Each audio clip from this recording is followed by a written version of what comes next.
दोस्तों, शंभू बॉर्डर के लिए एक बड़ी खबर आ रही है कि कोर्ट ने साफ कहा है कि शंभू बॉर्डर अभी नहीं खुलेगा। जहां पे भारत सरकार ने अपना पक्ष रखा है कि हम कुछ चीजों पे बात कर रहे हैं अभी शंभू बॉर्डर को लेकर, तो वहीं कोर्ट ने साफ कहा है कि शंभू बॉर्डर अभी नहीं खुलेगा। करीबन 6 महीने से शंभू बॉर्डर पे किसान डटे हुए हैं। किसानों के आगे क्या क्या समस्या आई होंगी, ऐसे बरसात के मौसम भी निकला है, गर्मी का मौसम भी निकला है, तमाम किसान अपना काम छोड़कर वहां पे बैठे हुए हैं। इन तमाम किसानों की समस्याओं को जानने के लिए हम आए हैं गांव रोहरी में। हमारे साथ है परिंदर आर्य जी, जो किसानों को बारीकी से देखते हैं, किसानों के साथ बारीकी से आंदोलन में रहते हैं। परिंदर जी नमस्कार। नमस्ते भैया जी। परिंदर जी, आपके साथी करीबन 6 महीने से बॉर्डर पे डटे हुए हैं, कैसे देखते हैं? ये बहुत ही दुखद है। 13 फरवरी 2024 से पंजाब के किसान दिल्ली आना चाह रहे थे, यानी कि अपनी बात रखने के लिए केंद्र सरकार से कि भाई हमारी ये समस्या, इस पे विचार करें। भारत सरकार ने, हरियाणा सरकार ने पूरा अर्धसैनिक बल सीआरपीएफ, बीएसएफ, आईटीबीपी और हरियाणा पुलिस और हरियाणा कमांडो फोर्स सारी बॉर्डरों पर लगा दी, शंभू बॉर्डर पे और एक डबाली बॉर्डर पे। और जब वो आगे घुसने की कोशिश कर रहे थे, उनके ऊपर ड्रोन से हमले किए गए। यानी कि ड्रोन से हमला तब किया जाता है जब दूसरे देश की सेना अपने देश में घुसपैठ करती है, जैसे कि आप देख रहे होंगे इसमें हो रहा है यूक्रेन में, जैसा कि इजराइल में हो रहा है, जो गाजा पट्टी पे कर रहा। नहीं, 6 महीने हो जाते हैं, किसान भी पीछे हटने को तैयार नहीं है, सरकार भी पीछे हटने को तैयार नहीं है। इस तकरार का आखिरकार अर्थ क्या निकलेगा? जी, तो उनके ऊपर बहुत बड़ा बम्बारमेंट किया गया। हमारे कई किसान जख्मी हुए। एक शुभकरण नाम का किसान था, युवा किसान था, 25 साल उम्र थी, उसको सीधी गोली मारी गई, वो शहीद हो गया।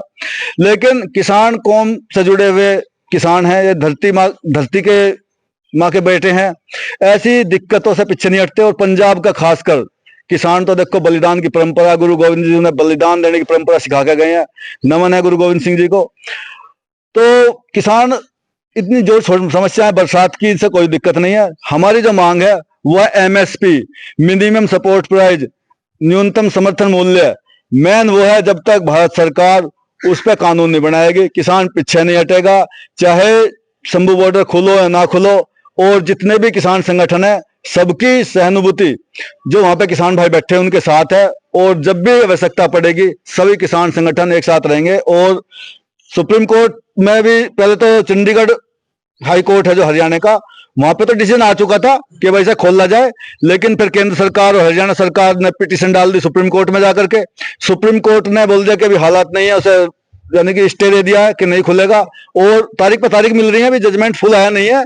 तो अगर खुलता है तो बहुत अच्छी बात है, अगर नहीं खुलता तो भी किसान संगठन वहीं पे बैठे रहेंगे और अपनी मांग करेंगे। देखिए, तमाम किसान संगठन बॉर्डर पे बैठे हुए हैं। वहीं 2024 का जब चुनाव आता है तो भारतीय जनता पार्टी एक बार फिर सत्ता पे काबिज हो जाती है। वहीं अब हरियाणा विधानसभा चुनाव, दिल्ली विधानसभा चुनाव, जो कि महत्वपूर्ण माना जा रहा है शंभू बॉर्डर को देखते हुए, क्या लगता है कि भारतीय जनता पार्टी को शंभू बॉर्डर पे बैठे हुए किसानों से कुछ नुकसान होगा? पहले तो हुआ नहीं है। देखो, नुकसान भी हुआ, पहले भी हुआ, ऐसी बात नहीं है। पहले 400 पार कर रहे थे।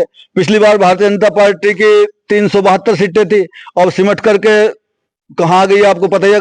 गठ जोड़ करके सरकार बनाई है। कहीं अभी नीतीश कुमार के हाथ जोड़ते हैं, कभी रामविलास पासवान का लड़का चिराग पासवान, उसकी खुशामद करते हैं। हमारे जयंत चौधरी जी हैं, इनकी खुशामद कर रहे, इनको मंत्रालय दे दिया जिसको पहले पूछते भी नहीं थे। तो सरकार बैकफुट पे आई है। जो भी कानून अभी पास कर रही है संसद भवन के अंदर बैठ करके, तो कोई पास नहीं हो रहा, सब लटके पड़े हैं। तो अब इनकी तानाशाही पे तो रोक लगी है। हाँ, सत्ता गठजोड़ करके बना लिया इन्होंने तो, लेकिन काफी किसान आंदोलन से फर्क पड़ा है। और हरियाणा के अंदर जो विधानसभा चुनाव है, उसमें हमें पूरी उम्मीद है भारतीय जनता पार्टी की बहुत कम सीटें होंगी और कोई दूसरा संगठन सरकार बनाएगा, दूसरी पार्टी सरकार बनाएगी जो किसानों के बारे में सोचेगी और किसानों की ताकत का एहसास होगा। और हरियाणा का किसान भारतीय जनता पार्टी से बहुत त्रस्त है, क्योंकि अग्निवीर की योजना लाए, जो किसानों से जुड़ी है। किसानों के बच्चे फौज में जाते थे, उनकी सारी सुविधा काट करके उन्हें 4 साल में रिटायर करने की योजना बनाई थी इन्होंने। इस कारण से नाखुश है। एमएसपी का में तो हमारा मेन मुद्दा ही है। और किसानों के ऊपर बहुत बुरी तरह से लाठीचार्ज करवाया, बहुत हमारे बच्चों पर मुकदमे लगवाए, हमारे बुजुर्गों को पिटा, ये सब हमारे याद है। किसान को हम भूलेंगे नहीं। अब की बार जो हरियाणा विधानसभा चुनाव है, भारतीय जनता पार्टी को इसका सबक सिखाया जाएगा। सरदार बीएम सिंह जी भी वहां पे मीटिंग करते हैं। तमाम जो किसानों के संगठन है वो एक साथ होते हुए नजर आ रहे हैं, लेकिन फिर भी भारतीय जनता पार्टी अपनी जीत का दावा ठोक रही है। कैसे? देखो, बीएम सिंह जी किसानों के बहुत ही पढ़े लिखे नेता हैं। क्योंकि एडवोकेट हैं, बहुत ही शिक्षित समझदार हैं। कई बार उन्होंने सरकार के हित में सुप्रीम कोर्ट से कानून भी बनवाए हैं, कोई आदेश भी पास करवाए, हमें पेमेंट भी दिलाया था जो ब्याज का रुका हुआ था। तो उन्होंने लेकर के सभी किसान संगठनों को एक बैठक करी है। वो इसीलिए करी है कि भाई हरियाणा में जो सरकार बने वो हमारे हितों का ध्यान रखे। इसका अभी से ही जो है विचार विमर्श करके उससे बातचीत किया जाए। कहीं ऐसा ना हो, अब लोग तो हमारे भारतीय जनता पार्टी शोषण कर रही थी, अब कोई और पार्टी आकर के शोषण करे। तो इसलिए वीएम सिंह ने मीटिंग करी है और सभी किसान उनका सम्मान करते हैं। उनकी जो आदेश होगा उस पर विचार करेंगे और सभी उनका सम्मान करते हैं, साथ भी रहने की पूरा किसान उनका सहयोग करते हैं। अच्छा, किसानों के लिए कौन सा दल अच्छा है? नहीं, दल हमारे लिए कोई अच्छा नहीं है। और जो सत्ता में आ जाता है वही किसान को भूल जाता है। डायलॉग है ना, किसान का जो समस्या होती है जब तक वो पार्टी विपक्ष में रहती है तो वो किसान के साथ रहती है, और जैसे सत्ता में आती है तो किसान को भूल जाती है। अच्छा, कुछ लोगों का ये भी कहना है कि राकेश टिकैत के सर पे जब से भगवा पगड़ी आई है तो राकेश टिकैत जी कोई बदले बदले से नजर आ रहे हैं। आपको क्या लगता है? ना, ये कोई तो लोग किसान राकेश टिकैत जी देखो अंतर्राष्ट्रीय नेता हैं। जो मीडिया को जवाब दे सकते हैं वो राकेश टिकैत दे सकते हैं, और कोई किसान नेता होता है ना, मीडिया वाले उसको घुमा देते हैं, और राकेश टिकैत सुलझे हुए नेता है। वो तो पगड़ी तो हमारी शान है, किसान की तो परंपरा में शामिल है पगड़ी। हरे रंग की होती थी, भगवा कलर की कैसे होगी? देखो ये भगवा कलर की इसलिए हो गई क्योंकि कुछ जो है ना कुकुरमुत्तू हैं, जो गंदी नाली के कीड़े हैं, अगर वो हरी बांध लेते तो बोलते तो पाकिस्तान से मिले हुए हैं, ये तो फलाना है, ये तो हरी किसानों की शान होती है। हाँ, भगवा कहाँ से? भगवा तो बलिदान का शान होती है। हाँ तो बलिदान की तो हमारी परंपरा है, इसलिए जो भगवा पगड़ी बलिदान की परंपरा है। हमारी जो सिखिज्म है पूरा भगवा से चलता है, तो उसी को, क्योंकि हमें जो सपोर्ट करा है किसान आंदोलन में वो सिखों ने सपोर्ट किया, सिखिज्म ने सपोर्ट करा है, और किसी ने नहीं करा। हम और किसी पगड़ी क्यों पहन देंगे? हम पगड़ी पहन देंगे तो सिखों के गुरुओं की जो पगड़ी है उसे पहन देंगे, सिखों के गुरुद्वारों का सम्मान करेंगे, सिखों के हर दुख सुख में साथ रहेंगे। जो हमारे साथ रहेगा हम उसका एहसान कभी नहीं भूलते। जिसने हम पे एहसान चढ़ा दिया कई पीढ़ी तक हम उस एहसान को तारने का जुनून रखते हैं। तो राकेश टिकैत जी ने किसान आंदोलन से ये भगवा पगड़ी पहननी है, सिखों से प्रेरणा लेकर के कि हमारे सिखों ने इतना सपोर्ट करा आंदोलन को, हम सिखों की तरह रहेंगे। सिखों की जो परंपरा है, सिखिज्म का जो जीने का तरीका है उसी को फॉलो करेंगे, और उस भगवा पगड़ी पहन करके त्याग की, बलिदान की परंपरा और भावना हमारे अंदर जागृत होती है। विनय जी, मेरा अंतिम सवाल आपसे है कि जिस प्रकार से पीछे देश ने 13 महीने का किसानों का आंदोलन देखा, और ये आंदोलन में खींचते खींचते करीब 7 महीने का आंदोलन हो चुका है, कुछ छोटा समय नहीं होता, 7 महीने घर से बाहर रहकर एक किसान। तो ये आंदोलन देश को कब तक देखने पड़ेंगे? किसान कब तक रोड पे रहेगा? क्योंकि 77 साल से देश पे तमाम सरकारें, तमाम दलों के लोग शासन कर रहे हैं, लेकिन किसान की स्थिति आज भी वहीं की वहीं है। देखो भैया जी, इसका सबसे मेन कारण तो किसान ही है, क्योंकि जो किसान है संगठित नहीं है, शिक्षित नहीं है, समझते नहीं है।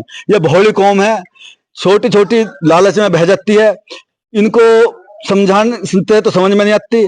अगर किसान चाहे तो अगर मात्र सिर्फ 2 महीने का दूध रोक ले, अपनी 6 महीने की फसल रोक ले, तो प्रधानमंत्री भी, मुख्यमंत्री भी और ये जितने भी नौकरशाह ये सब आकर के हमारी खुशामद करेंगे, भैया फसल बोलो, भैया दूध दे दो, हमारे थोड़ी चाय पी ले में, या हमारे पेट में 2 टाइम की रोटी पहुंच जाए।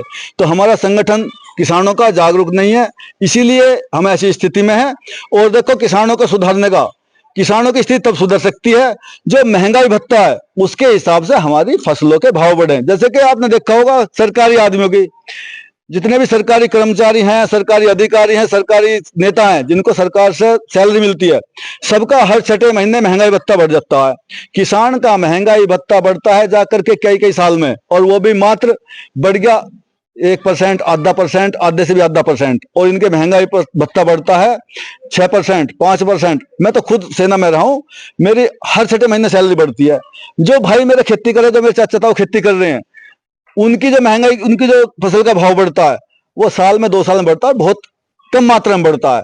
तो हमारा ये कहना है कि हमारी फसलों का भाव महंगाई भत्ते के हिसाब से जोड़ा जाए, ताकि हमारा भी, किसान भाइयों का भी थोड़ा सा उद्धार हो, और हम भी जो सरकार के जो कर्मचारी हैं इनकी तरह सुविधा लेकर के इस देश में ठीक से जीवन यापन कर चुके हैं। शंभू बॉर्डर पे किसान कब तक रहेंगे?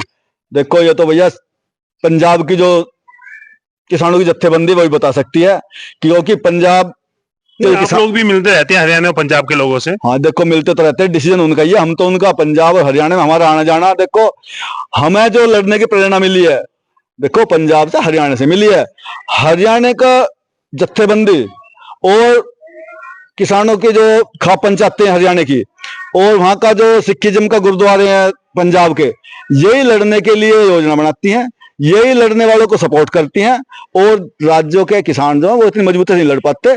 तो हम भी पश्चिम उत्तर प्रदेश के आदमी इन्हीं से प्रेरणा लेकर के, इन्हीं के अनुसरण कर करके आगे लड़ाई लड़ते हैं। तो जैसे वो लड़ते हैं हम तो उन्हीं की हाँ में हाँ रखते हैं, हम ज्यादा उन्हें ज्ञान देते नहीं है, हम तो उनसे उल्टा ज्ञान लेते ही हैं। चलिए धन्यवाद जी। हमारे साथ है परविंदर आर्य जी, जो सोरान खाप के चौधरी हैं और साथ में भारतीय किसान यूनियन के भी सदस्य हैं और किसानों के तमाम मुद्दों पर अपनी बातें रखते रहते हैं। अब ये किसान शंभू बॉर्डर पे जो डटे हुए हैं, कब तक डटे रहेंगे? 7 महीने का समय हो चुका है, सरकारें सुनने के लिए तैयार नहीं है। क्या वो टकराव जो शंभू बॉर्डर पे मार्च के महीने में देश ने देखा, क्या वो दोबारा होगा, या कोर्ट या जनता इसके बीच में या नेता प्रतिनिधि इसका कोई हल निकाल पाएंगे? आप देखते हैं हिंदुस्तान समाचार, मैं अभी चौधरी, नमस्कार।